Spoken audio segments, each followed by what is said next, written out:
It's Heike with Heike's Furniture Art. Welcome to the series of the sideboard makeover. Today is part 5 and I am going to work on the drawers on the front. I've got 4 drawers there and I've decided to use some stenciling on them, not to take away too much from the sliding door, and it's going to be about raised stenciling. I did a blog post on stenciling in general, and it's called Stencil or Not to Stencil, and if you would like to check it out, please do so. Please feel free. There are loads of tips and tricks of what to watch out for, and examples as well that I put. So go and check it out if you feel like it. Otherwise, just enjoy watching. I've got my 4 drawers ready. I put some paint on them. I think I did 2 coats of black paint, and I used Caviar from Dixie Belle, which is a really nice black, just to give it a base coat, because now I will be doing some raised stenciling on these 4 drawers that I have on the front of the sideboard. It took me a while to decide which one I was going to use, which stencil. I had 3 stencils in mind, and in the end I took my decision and I will be using the Buffalo Check of Dixie Belle, the bells and whistles range, and this is what it looks like. Oops, some dirt here, have to be careful. My workplace at the moment is not the cleanest. It's quite messy. So I will be doing raised stenciling. I'm going to do the same color because I do not want to take away too much of the sliding doors that I've done. So I might, not sure just yet, I might do some dry brushing over the raised stenciling, but that is not sure at all. At the moment, my idea is just to do the black raised stenciling. I will be using the sea spray and the black paint that I used for the drawers, the Caviar, and sea spray is also a texture additive from Dixie Belle. I will be doing my raised stenciling on the front of the 4 drawers, and we'll see towards the end if I am going to leave it or if I'm going to dry brush over it. Not just sure yet. Whenever you do raised stenciling, just make sure that the stencil is quite thick and it's good quality stencil. If you do just normal stenciling, you might get away with a very cheap one. I really would recommend take a good quality stencil, because the problem is with the cheap ones and the very thin sheets, the details, when you wash them, they break, and it's just a hassle afterwards. So this one is quite a very nice quality and thick stencil for furniture. There are wall stencils which are even thicker. For furniture, I would recommend something, like the Dixie Belle, the bells and whistles range.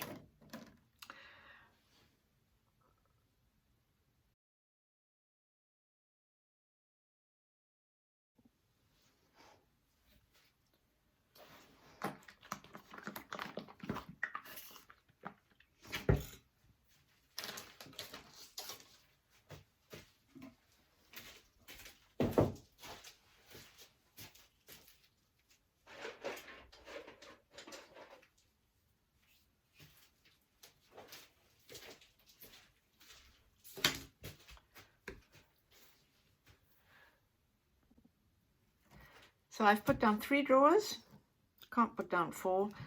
That helps me have the whole stencil flat, or as flat as possible on my piece, on my drawers. I have to get away from my idea to have the design at the bottom. I can live with it. I just want this design on top. It's so much easier to use it when you use raised stencil. I don't have to take it off and then wash it and come back and use it on another drawer. So it is also time saving, and this is what I want. So let's get started with my stenciling. I've decided to go with my spatula, this one, and I will start applying my paste. I hope it's thick enough. And I'll just do this.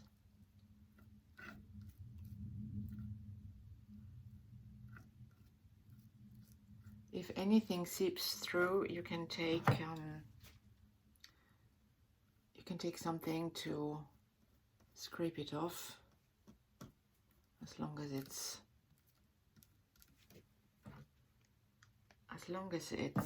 still humid or soft.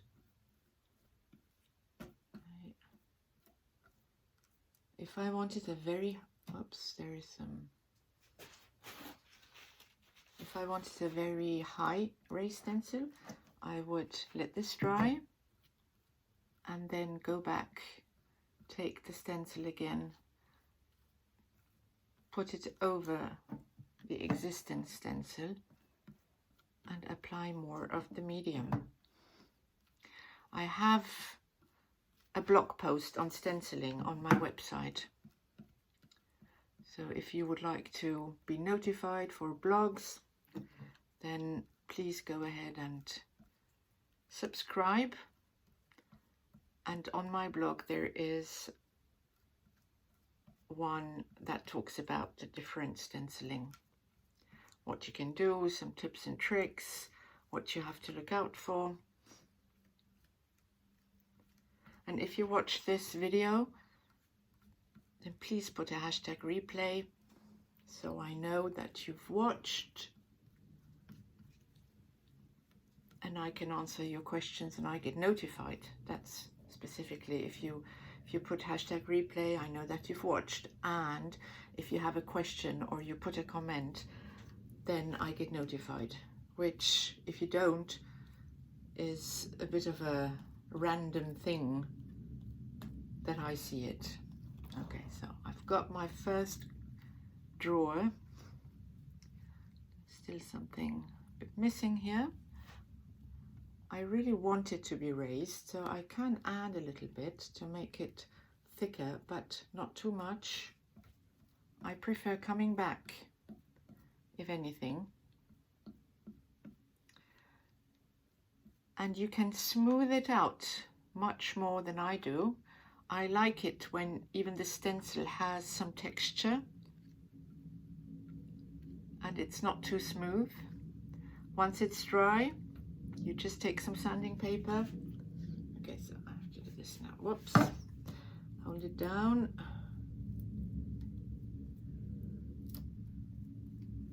Excuse me, I have to be, can't talk. I have to concentrate. Because it's lifted here, the stencil, so I have to push it down. And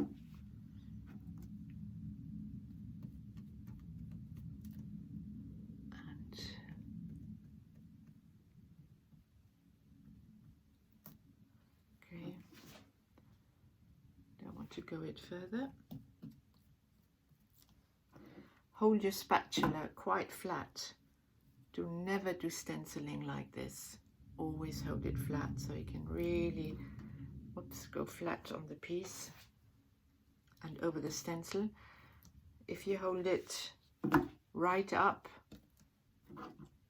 you have a huge chance of the medium or the paint to seep through the stencil.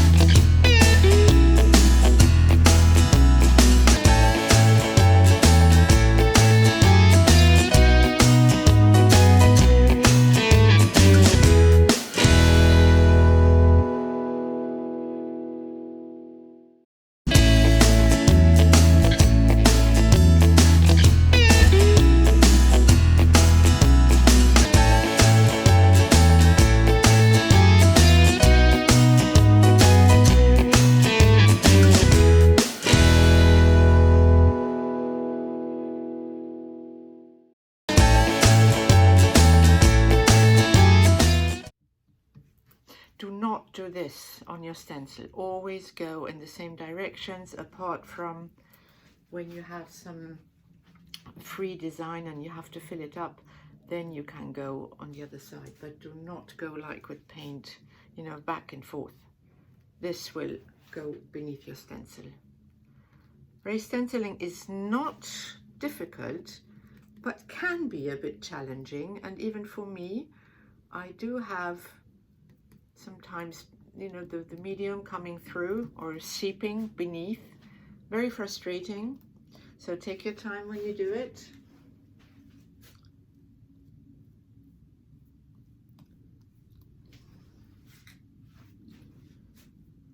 And correct the piece. I might have some seep through here.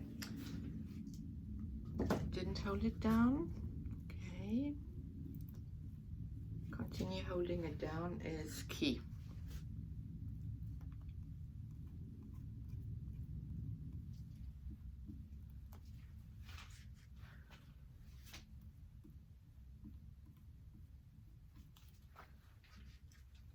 As I work a lot with texture and structure, my stencils do not have to have the exact thickness everywhere. If they don't, I'm happy. If they do, I'm happy too. But it's not something that I'm looking for when I'm doing raised stencil.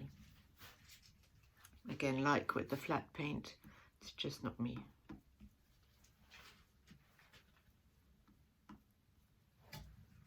Okay. A bit more here. We're nearly there.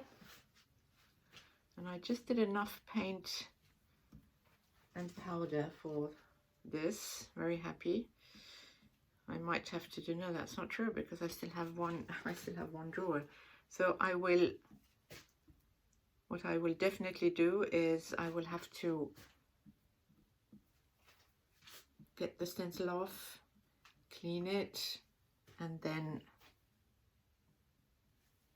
dry it and come back to do the fourth drawer. So I will need a tiny bit more of paint, I can see. Not just not enough.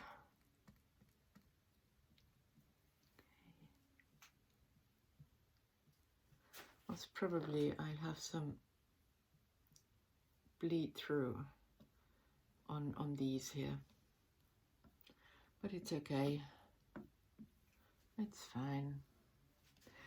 I don't know if you can see it, but I am creating some, you know, going over it. It's already starting to dry, and going over it is not going to make it smooth, which, as I said before, is just what I like.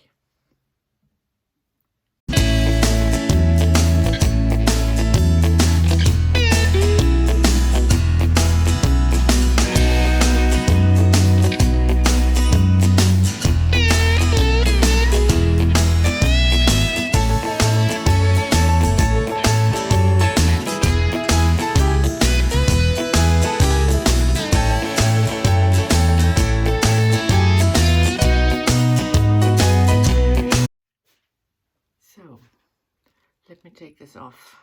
I just hope I don't have a lot of bleed through.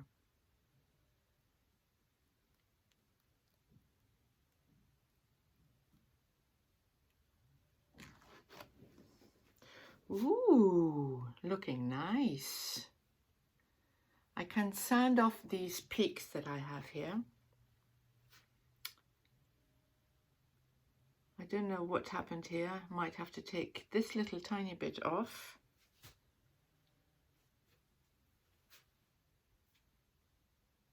But it's looking quite good.